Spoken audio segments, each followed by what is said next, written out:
Another Mike and Mike off-air podcast, and Mike O'Neill here. Mike Pesto over here. Before you get rolling, and you've got sheet, I've got sheets, and I don't have nearly as much as you do. A couple of things I want to ask you about, though. One, I think I'm going to have as part of my big three on the air tomorrow morning. I saw this morning. It was a little too late because it was after I did my big three this morning.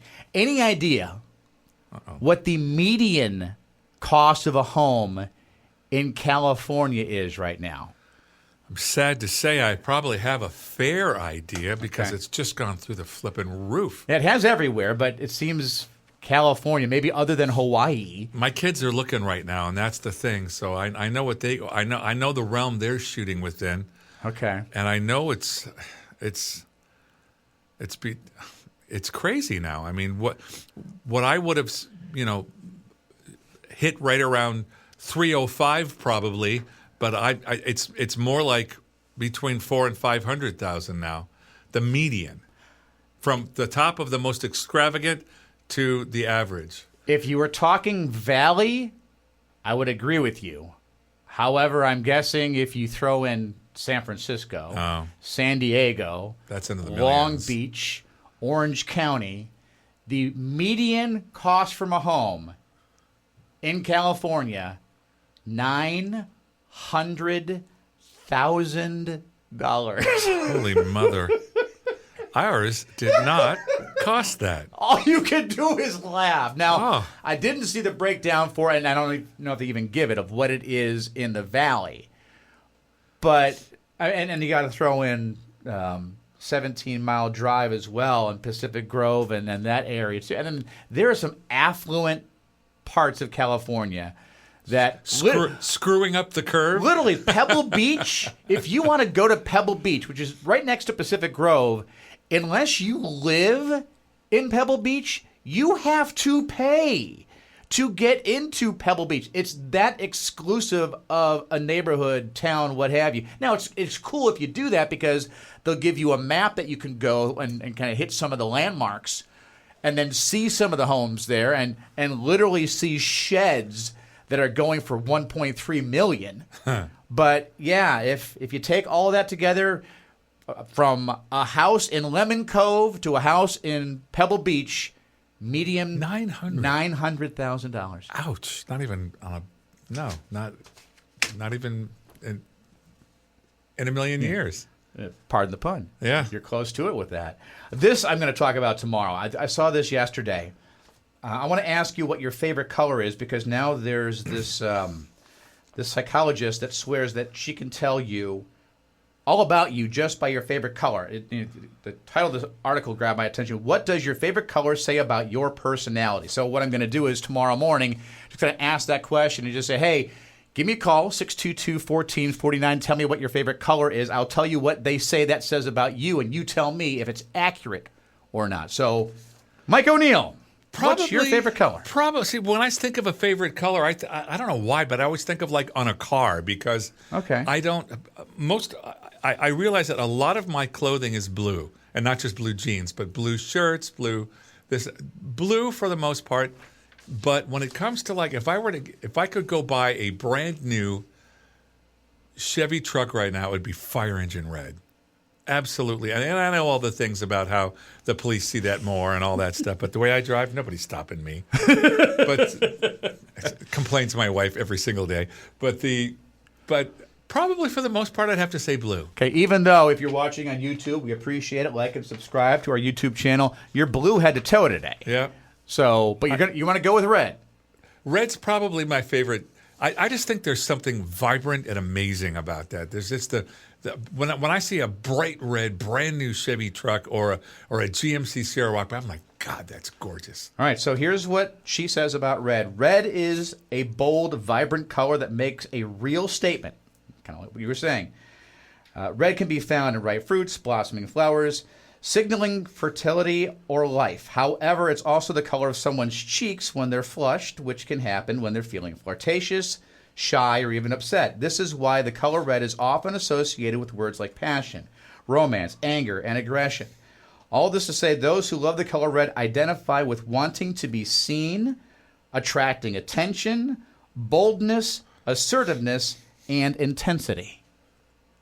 I would say there's aspects of your personality that dive into that, but now I'm curious. What does it say about blue? Yeah. Because maybe you're identifying with the wrong color. So say hello to the rarest color of them all. That might be hard to believe, given that blue is associated with things like sky and ocean. But very few organisms carry the chemical compound that create true blue pigment. It goes off to say, let's see, often perceived as the opposite of red. That's interesting. Blue exudes waves of trust and dependability. I would definitely say that goes for you, which is why people who are attracted to blue may appreciate qualities such as coolness, calmness, and loyalty. That's more you, I think, than the red. And my wife would agree with that. So, she would agree with that, so now you know your favorite color isn't red, it's actually blue. Maybe I'm flirting with the red, but I am blue. I don't know. Okay. See, you tie it all together. How weird is that? I don't know. Interesting stuff, though. And yeah, there's some truth to the blue stuff, I guess. Well, hey, look at this. Summertime. And I'm going to start eating a little bit differently because we'll be out more, barbecuing more, having more fun. And that means there's going to be more burgers in my future and there's going to be more pizza in my future, especially as we're busier and we're out all day somewhere, come home. Hey, what are we making? Nothing. We're ordering a pizza. That's what we're doing. I've had to, and as a result of the minimum wage going up to $20 for fast food, I've had to reassess what my top 5 burger places are in the South Valley because it's no longer just about what I truly love. Okay. It's about what I can afford and am willing to pay for. And there are 5 on my list that are delicious and haven't gone nuts yet in terms of raising their prices. Okay. I want to start at the bottom, and it's what I call my basic dependable, and that's Wendy's. Oh. The Dave's Double with everything, it's an X factor. And it's the Frosty. You gotta have the Frosty. You really do. I know some that will actually take their fries and dip them in.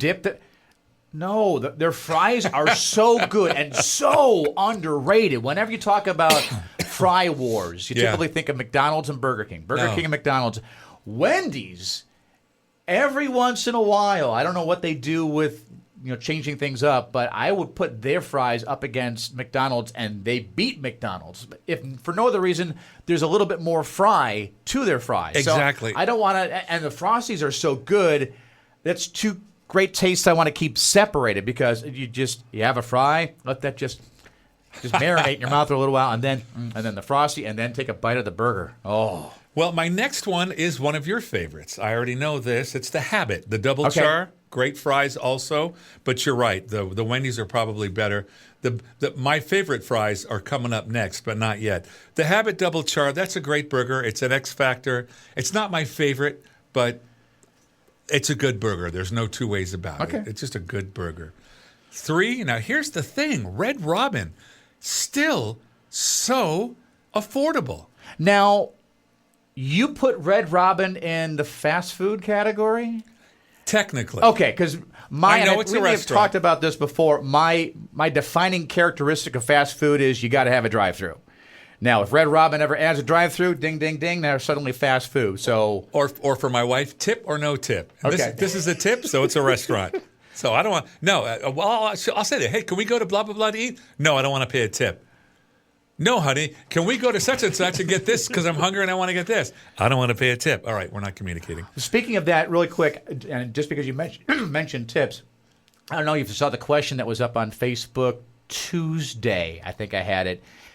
19.8 or 18.8, I forget, million Americans have no problem when they go out to eat leaving no tip whatsoever. Can't do it because I have a daughter who is the general manager of a very good restaurant, and I hear and know what they go through and how they're paid, and I don't have a problem leaving them a tip.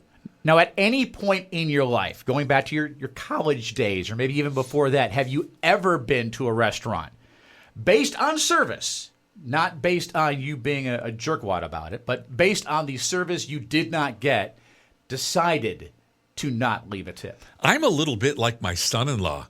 If the service has been so bad, I can't wait to show them what I'm not going to pay them.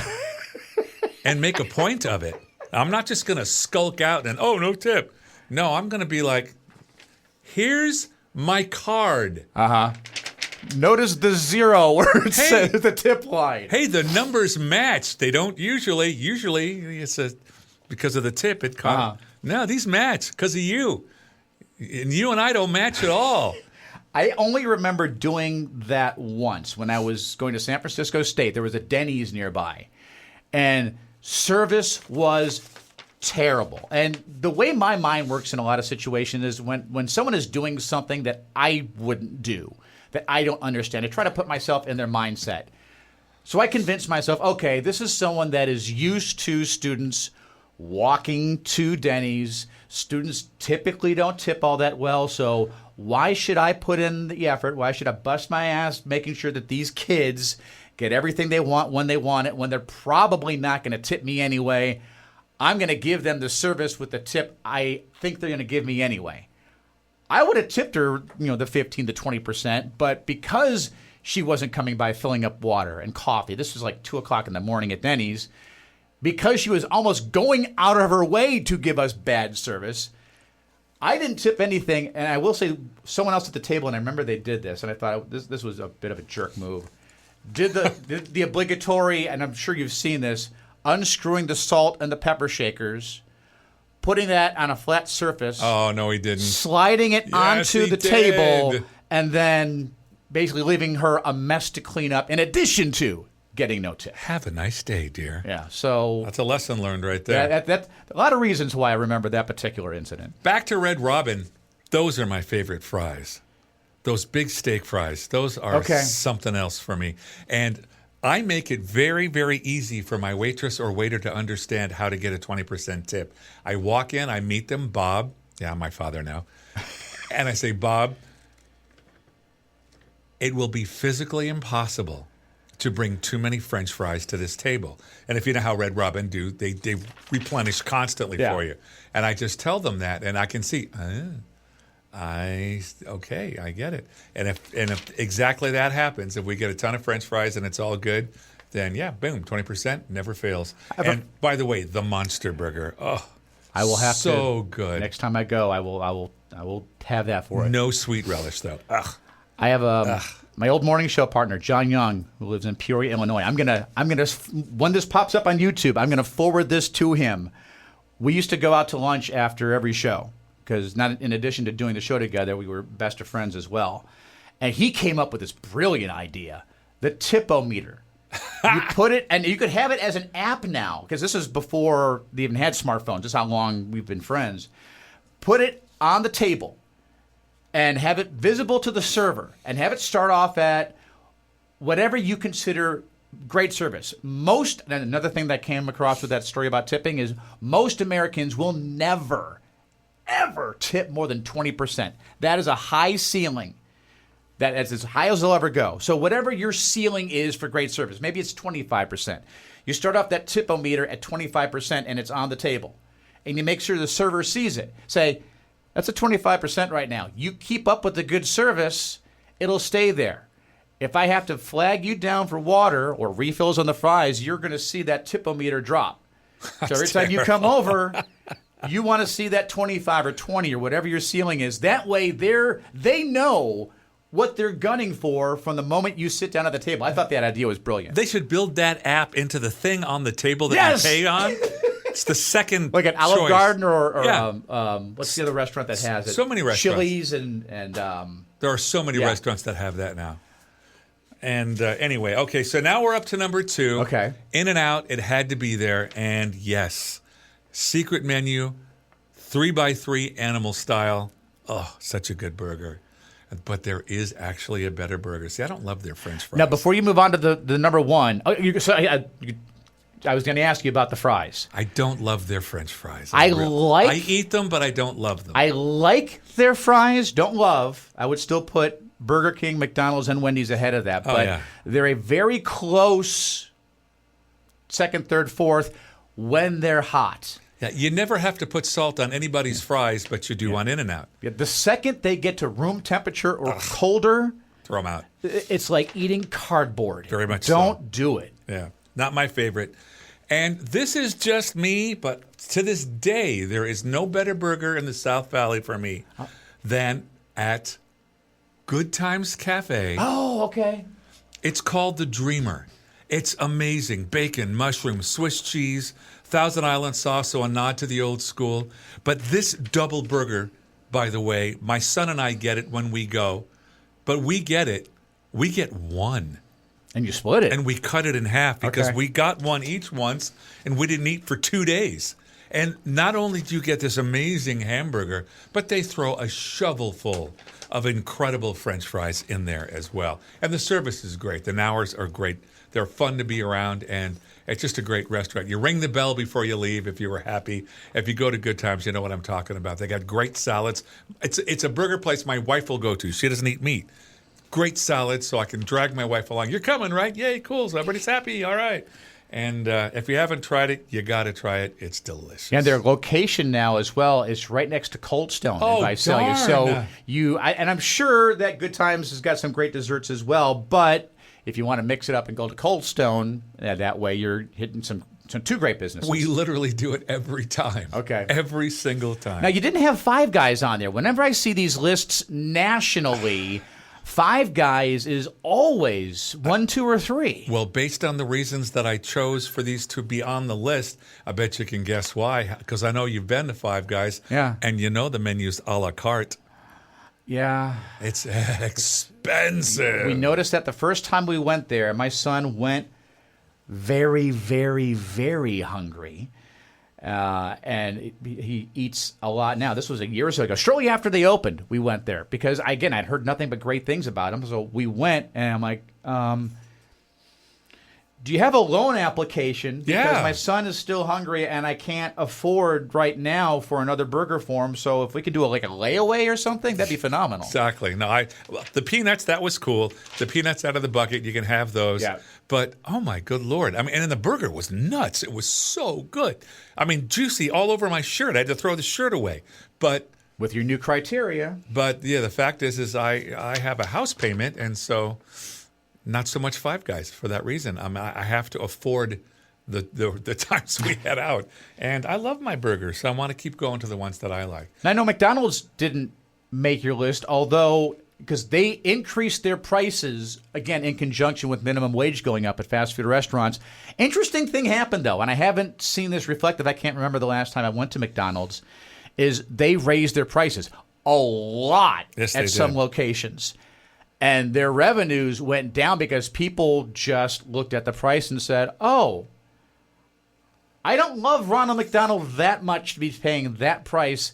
The experience isn't worth it to me, because I'm sure a lot of people go because I went as a kid and it feels cool to go, so I want to take my kids there. Sure. As the prices go up, suddenly that experience means less to you. They realize that, and so they've been dropping their prices now, realizing we're pricing ourselves out of the market. Well, it's funny you mention that. Everybody knows who Jack in the Box is. Yeah. Where I live, off Mooney and Bardsley, that's all I'll tell you, is they put a brand new Jack in the Box there a few years ago. We were so glad to see it because Jack in the Box is reasonably good. I mean, if you want a burger and fries, you can do a lot worse than the standard. I forget what the Jack burger, their big double burger is. Have you ever done the grilled sourdough burger there? No, but I got to think about that. Oh, it is so good. Yeah, grilled sourdough burger. Try it next time you go. Well, this is how close we live to it. I sometimes at about 8:30 at night, I throw my little 3-year-old grandson, excuse me, into the wagon, and we go for a walk. I'll walk right down and out, and we'll go across the street. He loves to push the buttons, make the walk sign. We go over, and then we go in there. I went in there the other day, and we sat down, and we got, which Aiden is 80% French fries, this kid. We went in there and we sat down. I ordered one large fry. Michael, what did I pay for one large fry 2 days ago?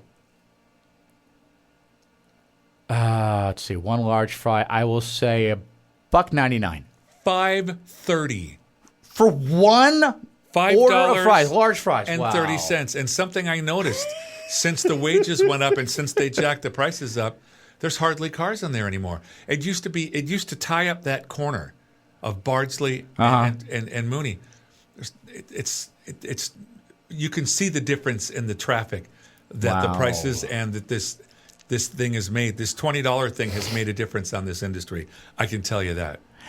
I can see it. And I'm wondering, as McDonald's realized, they over-adjusted based on that, and now they're trying to figure out where that line is that customers will realize, okay, we get it. You do have to raise prices a little bit, but maybe take a little bit less of a profit margin, maybe make your stockholders a little less happy, but make your customers a little more happy. It's finding out where that median is when you're a publicly traded company. Because you gotta, I can't imagine as the CEO or CFO of a company like that, you got to keep two very different groups of people happy. Yep. I best of luck to you in these trying times. I know. And, it's interesting because although Target is not a burger joint, obviously, I think they are one of the smartest retailers of the last 3 and 4 years, especially with the way people, you drive up, you can now, you've gone and gotten your Target order many times, right?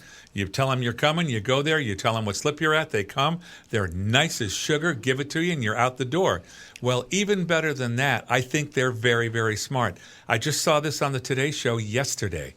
Target, as a company, has just lowered like 1,500 prices across the store. Yep. And on everything, food, health and beauty, everything in the store, Dodger T-shirts, everything in the store has come down. They get it, and they're trying to make it a little bit easier to eat.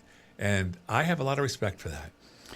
Again, it's finding, okay, where can we drop on prices that, and when you talk about a company like a Walmart, like a Target, any company that's, a retailer throughout the country, they can do that research to see, okay, demographically speaking, financially speaking, what are people making that buy these? Oh, okay. Well, we see these aren't selling as well, so that must mean that those who are buying these can't afford it at that price point. Let's make sure we drop the price, and that way we make them happy, and we still make a little bit of money. And if we need to up the price on some other things that people don't seem to mind paying a bit extra for, that's where they can make up for those margins. Because let's be honest, guys, if we could get our hamburgers online from Amazon, we would. And okay, well, you would. I still have. I don't do Amazon. I will never do Amazon. I'm just saying you'd get it online somewhere. The point is it's a lot of people go online because they can get it cheaply and fast. Yeah. When it comes to a restaurant, I want to be in there. So I get that. You know what? We don't have time to do the top 5 pizza. I'm going to have to come back on this one. Okay. But those is my burgers. Did I miss anything that you like? What's your go-to? It's the best burger in the world. Or in the area or whatever. Costco Kirkland. Do it on the grill. We are to that point. And they have different varieties there. You can get the third pounder, you could get the quarter pounder, you could get the half pounder, whatever budget.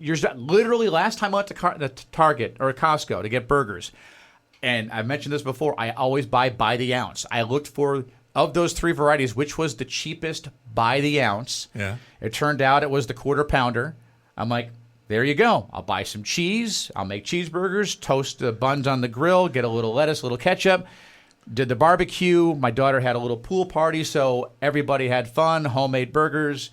No one had an issue with it. I can't remember the last time I had a fast food burger, and I think a lot of it is because I don't want to have to deal with the sticker shock of it. Yeah, and with summer coming on, we're going to be doing a lot more of that. And you also, to go with those next time, get the Costco hot dogs you can buy. Oh, yeah. And some bacon. Take your hot dog, wrap it in bacon. Okay. And then cook it. And, there. Not a fast food place by my standard, but I saw this, again, this morning after I got off the air. Buffalo Wild Wings. Mm-hmm. And keep in mind, this is on the heels of Red Lobster announcing that they've declared bankruptcy. And a lot of it is because of their failed all-you-can-eat shrimp promotion. Exactly. Which, someone tell me why Red Lobster didn't call Sizzler, because Sizzler's doing unlimited shrimp since the day they opened their doors, and I don't see them going bankrupt. So how is it one restaurant can do unlimited shrimp and have no issue, another one declares bankruptcy over it? No idea. But Buffalo Wild Wings is doing unlimited boneless wings and fries, $19.99. Wow. Now, the question I have, I literally want to call the manager of the Buffalo Wild Wings in Visalia, is there a time limit? Because what I like to do, and I do this with my son, and I think I've even invited you out to a couple of these, is when the Dodgers play the a Cubs. Ball game. I was thought you were going to say a ball game. We'll meet at Buffalo Wild Wings, or during football season, if the Bears are playing the Niners, we'll meet there. That's a 3-hour game, and I'm going to sit there for the entire game. So can I have unlimited fries and wings while there's a game going on? Because I think they do it Mondays and Wednesdays.